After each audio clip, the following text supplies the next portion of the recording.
What is a plot hole? Well, the Oxford Dictionary definition is a gap in or inconsistency in a storyline that goes against the flow of logic established by the story's plot. And internet nerds love them. They love them because there is nothing more fun than tearing into a beloved book or franchise when you found an inconsistency in the story. And Harry Potter, of course, as one of the most beloved works of children's fiction, is not immune to this criticism. In fact, fans have brought forth numerous accusations of plot holes in the Harry Potter series across the years, but J.K. Rowling, word of God herself, has come forward and answered a lot of those plot holes personally.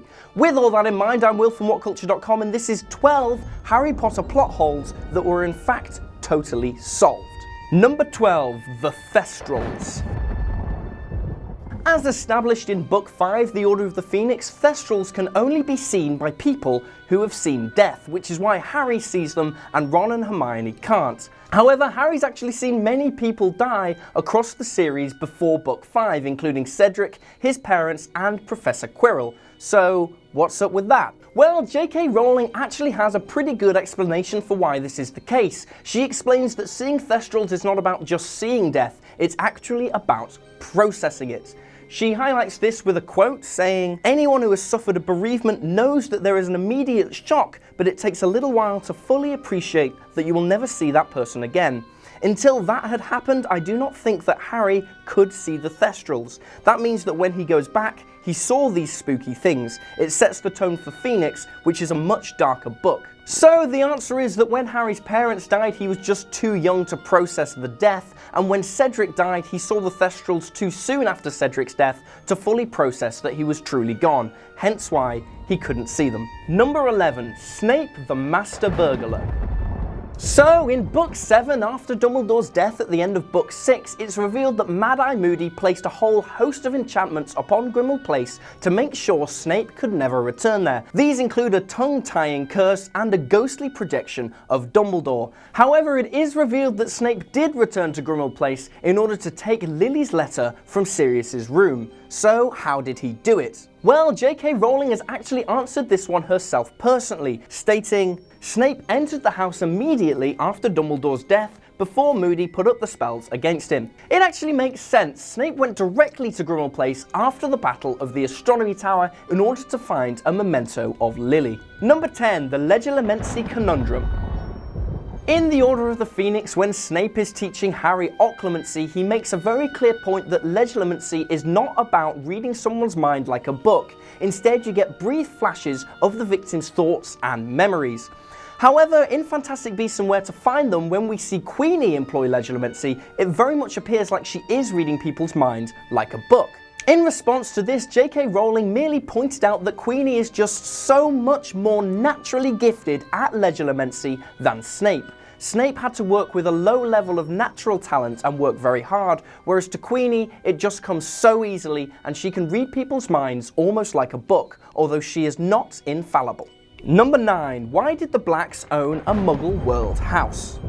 It's a simple point, but a fair one. If the Blacks are so notoriously anti-Muggle to the point of extremism, why on earth would they choose to live in a house in the Muggle world? J.K. Rowling actually answered this one in an exchange on Twitter, stating that a Black ancestor coveted the beautiful house, so persuaded the Muggle occupant to leave and put the appropriate spells on it. Apparently, appreciation of fine architecture is enough to even let the Black family, notorious Muggle haters, live alongside Muggles. Number 8, how did Voldemort get his wand back? As the main cast of the Harry Potter books prove again and again, breaking or losing a wand is not at all a rare occurrence in the story, so it seems incredible that Voldemort would manage to get his hands on the exact same wand he lost at Godric's Hollow 13 years previously. We never find out exactly how in the books, but after the fact, J.K. Rowling did reveal that it was returned to him by a dutiful follower, quoting that, "Wormtail, desperate to curry favour, salvaged it from the place it had fallen and carried it to him. I admit it would have been a bit of a feat for a rat, but they are highly intelligent creatures. So it was Wormtail who actually found and returned Voldemort's wand." Number 7, why wasn't truth serum used on secret Death Eaters? In the Harry Potter world, a truth serum exists called Veritaserum, which forces the taker to speak the truth. This seems like it would have been an incredible useful asset to the Ministry of Magic when interrogating Death Eaters who claim to have been under the Imperius Curse. However, we never see it being used in this capacity, so why not? J.K. Rowling actually did confirm that the Ministry uses Veritaserum, however it is in no way infallible because skilled Death Eaters carry antidotes with them at all times, and also skilled practitioners of occlumency can resist the effects of the potion. Number 6. Hermione forgets memory charms.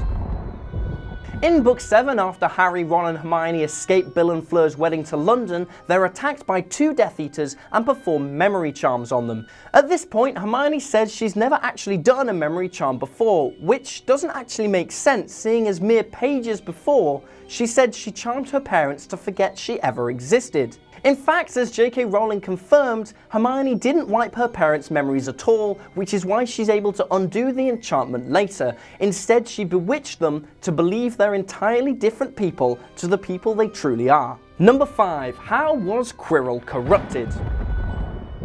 At the end of Harry Potter and the Philosopher's Stone, it's revealed that Quirrell is actually being used as a vessel for Voldemort's disembodied soul. However, the question remains, how did Voldemort, weak and powerless as he is at this time, manage to corrupt Quirrell in such a way? He couldn't exactly have threatened him with violence or magic, so what gives? Pottermore actually reveals this in great detail in a backstory on Quirrell's life. J.K. Rowling notes that Quirrell felt inadequate and wished to prove himself and developed an initially theoretical interest in the dark arts. Like many who feel themselves to be insignificant or even laughable, Quirrell had a latent desire to make the world sit up and notice him. So Quirrell actually set out to deliberately find Voldemort in the hope that he would learn skills to ensure he was never laughed at again. Voldemort possessed him because he was weaker, made him a temporary Horcrux, and of course ultimately left him to die. Number 4. Wormtail and the Marauders map. Seeing as the Weasleys owned the Marauders map through years 1 to 3, how come they never realised that a guy called Peter Pettigrew was sleeping in their brother Ron's bed? Seems a bit unusual, maybe something that might deserve investigation. Once again, the Word of God comes in with an explanation. J.K. Rowling states that it would not actually have mattered if they had seen Pettigrew's name. Unless someone was very familiar with the story of Sirius Black, Fred and George would be unlikely to know or remember that Peter Pettigrew was the person Sirius had supposedly murdered.